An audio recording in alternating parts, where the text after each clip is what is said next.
No, you're not making a video of Harry Potter. Oh. You fell back. I'll put it on.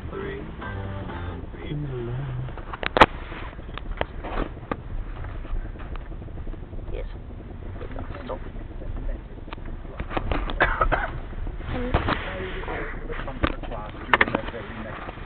Against the dark arts lesson, this time acting a werewolf. If he hadn't had a very good reason for keeping Lockhart in a good mood, he would have refused to do it. Nice loud howl, Harry. Exactly. And then, if you believe it, high sounds like this. Slammed into the floor, thus. With one hand, I managed to hold him down. With my other, I put my wand to his throat. I then stood up my remaining strength and performed the immensely complex Ormophus charm. He let out a vicious moan. Go on, Harry. Higher than that. Good. The fur vanished, the fangs shrank, and he turned back into a man. Simple yet effective. And another village will remember me forever as the hero who delivered them from the monthly terror of werewolf attacks. The bell rang, and Lockhart got to his feet. Homework. Compose a poem about my defeat of the Wagga Wagga werewolf. Signed copies of Magical Me to the author of the best one. The class began to leave. Harry returned to the back of the room where Ron and Hermione were waiting. Ready? Harry muttered. Wait till everyone's gone, said Hermione nervously. All right. She approached Lockhart's desk, a piece of paper clutched tightly in her hand. Harry and Ron right behind her. Sorry, this for? Hermione stammered. I wanted to get this book out of the library, just for background reading. She held out the piece of paper, her hand shaking slightly. But the thing is, it's in the restricted section of the library, so I need a teacher to sign it. I'm sure it would help me understand what you say in Gadding with Ghouls about slow-acting venom. Ah, Gadding with Ghouls, said Lockhart, taking the note from Hermione and smiling widely at her. Possibly my very favorite book. You enjoyed it? Oh, yes, said Hermione eagerly. So clever, the way you trapped that last one with the tea strainer. Well, I'm sure no one will mind me giving the best student of the year a little extra help, said Lockhart warmly, and he pulled out an enormous peacock quill. Yes, nice, isn't it? He said, misreading the revolted look on Ron's face. I usually save it for book signings. He scrawled an enormous signature on the note and handed it back to Hermione. So, Harry, said Lockhart, while Hermione folded the note with fumbling fingers and slipped it into her bag. Tomorrow's the first Quidditch match of the season, I believe. Gryffindor against Slytherin, is it not? I hear you're a useful player. I was a seeker too. I was asked to try for the national squad, but preferred to dedicate my life to the eradication of the dark forces. Still, if ever you feel a need for a little private training, don't hesitate to ask. Always happy to pass on my expertise to less able players. Harry made an indistinct noise in his throat, and then hurried off after Ron and Hermione. I don't believe it, he said, as the three of them examined the signature on the note. He didn't even look at the book we wanted. That's because he's a brainless git, said Ron. But you need a haircut we too. got what we needed. Yeah. He is not a brainless git, said Hermione shrilly as they half ran toward the library. Just because he said you were the best student of the year. They dropped their voices and when did I have my haircut last? The librarian was a thin, irritable woman who looked like an underfed vulture. Most potent potion, she repeated suspiciously, trying to take the note from Hermione, but Hermione wouldn't let go. I was wondering if I could keep it, she said breathlessly. Oh, come on, said Ron, wrenching it from her grasp and thrusting it at Madame Pince. We'll get you another autograph. Lockhart will sign anything if it stands still long enough. Madame Pince held the note up to the light as though determined to forgery. I'm sorry about that. She stalked away between the lofty shelves and returned several minutes later carrying a large and mouldy-looking book.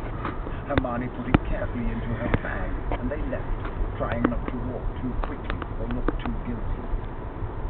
5 minutes later, they were barricaded in Track moaning 3. Russell's out-of-order bathroom once again. Hermione had overridden Ron's objections by pointing out that it was the last place anyone in their right minds would go, so they were guaranteed some privacy. Moaning Myrtle was crying noisily in her stall. They were ignoring her, and she them. Hermione opened most potent potions carefully, and the three of them bent over the damp, spotted page.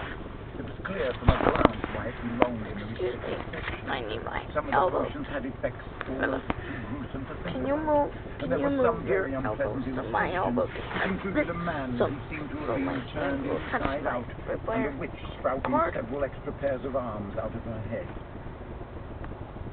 Here it is, said Hermione excitedly, as she found the page headed The Polyjuice Potion. It was decorated with drawings of people halfway through transforming into other people. Harry sincerely hoped the artist had imagined the looks of intense pain on their faces. This is the most complicated potion I've ever seen, said Hermione as they scanned the recipe. Lacewing flies, leeches, flaxweed, and knotgrass, she murmured, running her finger down the list of ingredients. Well, they're easy enough. They're in the student store cupboard. We can help ourselves. Ooh, look. Powdered horn of a bicorn. Don't know where we're going to get that. Shredded skin of a boom slang. That'll be tricky too. And, of course, a bit of whoever we want to change into.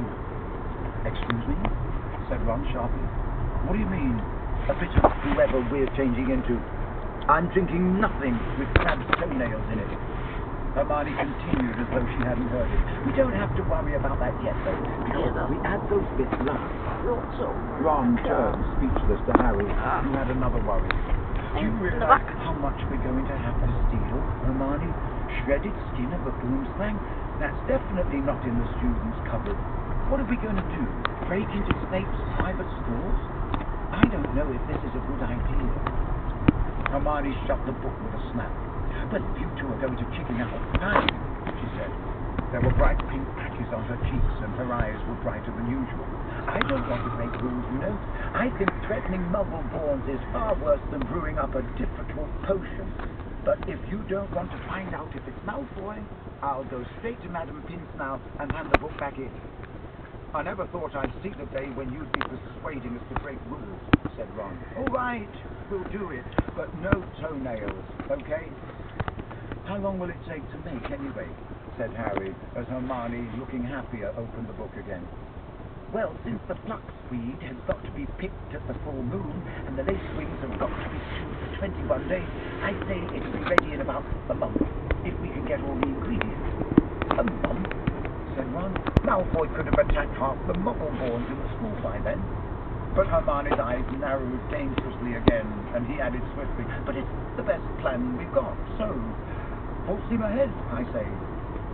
However, while Hermione was checking that the coast was clear for them to leave the bathroom, Ron muttered to Harry, it'll be a lot less hassle if you can just knock Malfoy off his broom tomorrow. Harry woke early on Saturday morning and lay for a while thinking about the coming Quidditch match. He was nervous, mainly at the thought of what Wood would say if Gryffindor lost, but also at the idea of facing a team mounted on the fastest racing broom Gold could find. He had never wanted to beat Slytherin so badly. After half an hour of lying there churning, he got up, dressed, and went down to breakfast early, where he found the rest of the Gryffindor team huddled at the long empty table, all looking uptight and not speaking much. Don't turn it off yet. As 11 o'clock approached, the whole school started to make its way down to the Quidditch stadium. It was a muggy sort of day, with a hint of thunder in the air. Ron and Hermione came hurrying over to wish Harry good luck as he entered the locker room. Don't the team pulled on their scarlet Gryffindor robes, then sat down to listen to Wood's usual pre-match pep talk. Slytherin has better brooms than us, he began. No point denying it. But we've got better people on our brooms. We've trained harder than they have. We've been flying in all weathers. Muttered George Weasley. I haven't been properly dry since August. And we're going to make them rue the day they let that little bit of slime, Malfoy, buy his way onto their team. Chest heaving with emotion, Wood turned to Harry. It'll be down to you, Harry, to show them that a seeker has to have something more than a rich father. Get to that snitch before Malfoy or die trying, Harry, because we've got to win today. Don't turn it off. It's time to So, turn it up. Harry, said Fred, winking at me. Okay, bye.